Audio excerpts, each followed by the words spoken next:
laro, hinarap ng DFA emissaries ang nangungunang kupunan na AFP Lady Gunners. Kahit wala pang panalo ang DFA, pinilit nila na idikit ang laro sa Lady Gunners. Si Coach Butch Gandarosa naging matibay at niremind ang kanyang kupunan na iangat ang laro at huwag bumitaw. Mas maganda mga service at mas maraming attack points ang ibinigay ng AFP.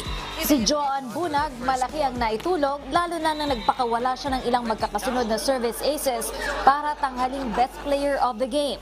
Nananatili sa taas ng team standings ang AFP sa kanilang panalo sa tatlong magkakasunod na sets, 19-25, 15-25 at 6-25. Sa Game 2, nagharap naman ang Ombudsman at Senate. Sa unang set pa lang 10 errors ang nakuha ng Ombudsman, samantalang 5 naman sa Senate para makuha ang simula sa 14-25. Si Kat Villegas ipinasok na agad sa second set para maiingat pa ang laro ng Lady Defenders kahit naging mahirap para sa kanila ang kanilang mga first ball.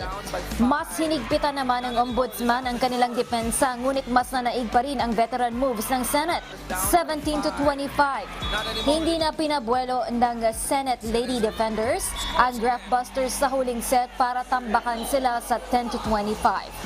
Best player of the game si Grace Palabrica.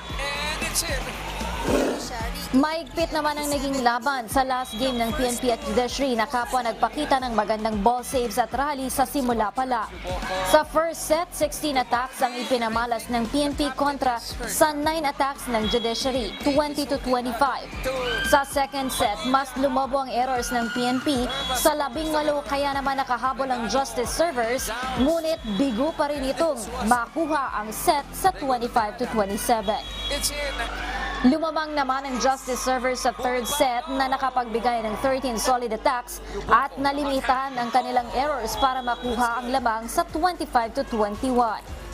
Kabaliktaran naman sa fourth set kung saan nalunod sa coverage errors ang Justice servers para maipanalo ng PNP ang laro 15-25. Abangan ang susunod na laro sa October 3, 2023, araw ng Martes sa Paco Arena, kung saan maghaharap ang Judiciary kontra Ombudsman 1:00 ng hapon, AFP at PNP 3:00 ng hapon, at Senate kontra DFA 5:00 ng hapon. Rina Villamor, Camera, UNTV News and Rescue.